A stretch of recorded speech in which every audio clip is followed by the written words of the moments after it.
はい、こんにちは、チャラです。今回はですね、日暮らしの泣く頃に卒、オープニングの考察をやっていきたいと思います。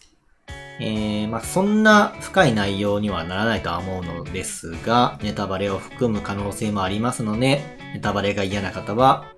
動画をストップしてください。はい、それでは行きましょう。はい、では、オープニングのテーマ、今回はアナロジーということで、訳しますと、類推という意味になるそうです。類推という意味はですね、類似の点をもとにして他を推し量ること。過去の事例から類推する。二つの物事の間に本質的な類似点があることを根拠にして、一方の物事がある性質を持つ場合に、他方の物事もそれと同じ性質を持つであろうと推理すること。非常に難しい書き方をしていますが、簡単に考えると、二つの物事の間にね、同じような点があったら、他のことも、同じ内容になるんじゃないかなって推理するっていう意味だとは思うんですけど、すみません、あんまり詳しくちょっと自分も分かってないんですけど、そういう感じの意味なのかな。なんで日暮らしの中で考えると、何々編、何々編っていう、今回ね、鬼騙し編、鬼明かし編とありますけど、この二つの話の中で、同じような点がいくつかありますので、他のことも、同じだと推理してもいいんじゃないかと。見えてない点も同じことが起こっていると推理してもいいんじゃないですかねっていう意味だと思います。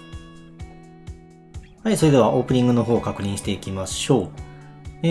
まずは対比関係になるんですかね。対比で表示していくということで、圭一とレナがそれぞれ、ゴミ捨て場と、圭一の家で、対比な構図になっている。そして、シオンとミオンですね。こちらも、園崎家本家と、ルチーア学園、それぞれ対比で表示になっていると。これに関してはどういう関係性なんですかね、この対比はね。それぞれ対立構造にしてるんでしょうけど、鬼騙し編、綿騙し編の、関係性をこういう風に表しているのかなっていう感じですかね。で、続きまして、リカとサトコが、目パチパチしているところですね。これもちょっと話題になっていましたけど、通常の目パチパチと赤目パチパチということで、通常パチパチは、小学生の、で、赤目パチパチは、高校生に、成長した二人という表示になっていますね。こちらも対比なのかな。はい、なっています。そして次ですね。こちらは羽生のセクシーなところがね、シーンがありますけど、これに関してはちょっとよくわかんないですね。はい。そしてエウアが退屈そうにしていてっていう感じですかね。はい。で、この、リカとサトコの、いいですね。この絵面ね。はい。で、この次がですね、一番話題になってるのかな。リカとサトコのバトルもの始まったぞみたいなね、オーラまといながらぶつかっていくシーンね。これちょっと自分も初めて見たときちょっと笑いましたね。どうしたみたいな。急にどうしたみたいな感じでしたね。はい。で、その後サトコが、ひなみ沢の中を、田んぼ沿いをね、道沿いを走っていくというシーンが流れまして、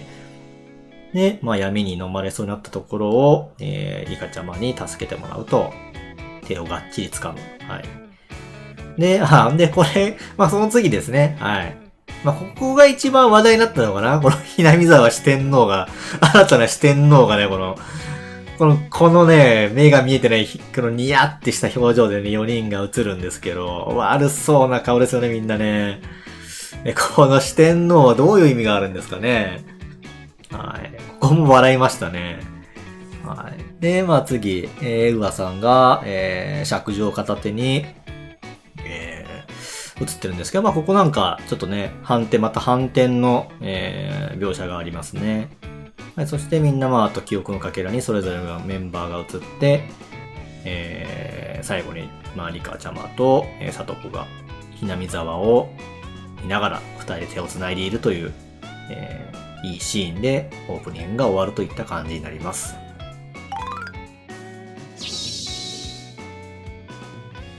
はい、では、対比や反転の意味とはということで、日暮卒オープニング。今回のね、オープニングは、これ見よがしに、対比の表現がなされているということで、これはね、演出だよっていう、意見は、とりあえず除外しといて、何か意味があるという、何かヒントになるんじゃないかという前提で考えていくと、まずケイチとレナ、こちらは渡魂編の、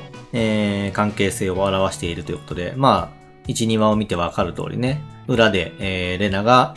動いてましたと。で、表の視点では、ケイチ視点で物語が動いていましたので、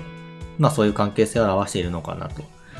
で、シオン、ミオンも同じように、渡魂編で、そういう関係性にあるんだよということなんでしょうけど、こちらに関しては、渡魂編の段階では、シオンがそこまで、表のね、動きとして、全然表現されていませんでしたので、主にミオンがね、映っていたということで、入れ替わりしてるタイミングはいくつかあったとは思うんですけど、綿流し編よりね、入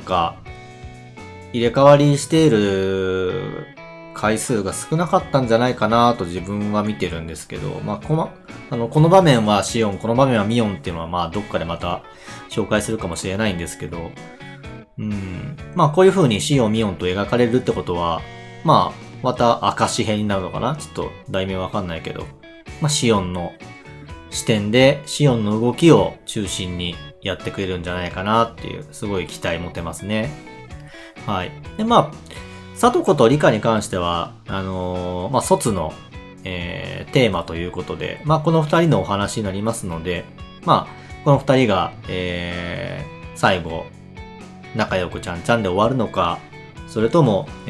卒ということで、サトコが理科から卒業するっていう意味で、それぞれの道を歩むのか、それどっちかわかんないですけど、最後のね、手繋いでるシーンを見る限り、最後はまた仲直りして、ひなみ沢で過ごすっていう結末になるんじゃないかなと予想します。はい。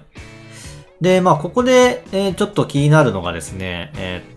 ウアと羽生の関係性なんですけど、こちらは、二人が同時に描かれるっていうことはないんですけど、それぞれ一応、一人ずつ映ってるってことで、ここも対比と考えていいんじゃないでしょうかね。で、そう考えると、羽生側、エウア側に分かれるということで、ケイチレナ、ミオン、シオン、サトコ、リカということで、それぞれがどっちか側についているということなのかなと。厳密にエウアと直接やり取りしているとか、羽生と直接やり取りしてるってのはもう、リカとサトコだけだとは思うんですけど、なんだろうね。どっち側っていう言い方もちょっとおかしいかもしれないけど、サトコがちょっと、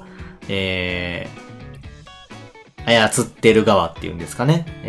今回、じゃないわ、鬼明かし編だと、レナに注射を打って、レナを動かしていたので、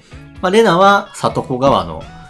陣営になるのかなっていう感じになりますね。でそうなると、ケイチはリカ側の陣営。リカからアドバイス受けてましたからね、ケイチは。でそう考えると、渡魂編でも、ミオンとシオンがそれぞれ分かれるってことで、普通に考えたら、ミオンが、リカ側になるのかな？で、シオンがサトコ側になるのかなっていう感じはします。で、それぞれそうやって分かれていくと、じゃあ、エウアは、サトコ側ということで、で、羽生はリカ側という風に分かれるので、そういう対比の関係性になるのかなという気はしますね。ここで物語の結末がどうなるかっていうのはサトコとリカが仲直りして終わりっていうのが、そういう感じだと思うんですけど。で、ここで一つね、注目したいのは、エウアが、尺状を持って映ってるシーンなんですけど、こちら、神社が反転して、逆さまになって映ってるんですけど、ここはね、この物語の、構造を表しているのか、それともエウアの正体のことを、表しているのか、どっちかだとは思うんですけど、まあ自分はですね、この逆さまに映ってる神社っていうことで、どういう風に考えるんだろうな。ちょっと自分まだ考えがね、定まってないっちゃ定まってないんですけど、どういう風に考えたらいいんだろうな、これはね。反転してる、逆さまになってる。やっぱこういう風に見ると、エウアが操れる世界がもう一個なんか片面に存在してるのかなって思っちゃいますよね。何々編っていう風に見てるんですけど、その中でエウアが自由にコントロールできる世界がもう一つ、もう反対側に存在しているっていう表現なのかなっていう。まあそこで何してんのっていう話なんですけど、まあエウアはね、退屈したくないってことで、面白くしたいっていうことなので、面白くなるように物語を展開しているのかなっていうふうに考えますね。はい。まあそんな感じですかね、対比や反転の考察は。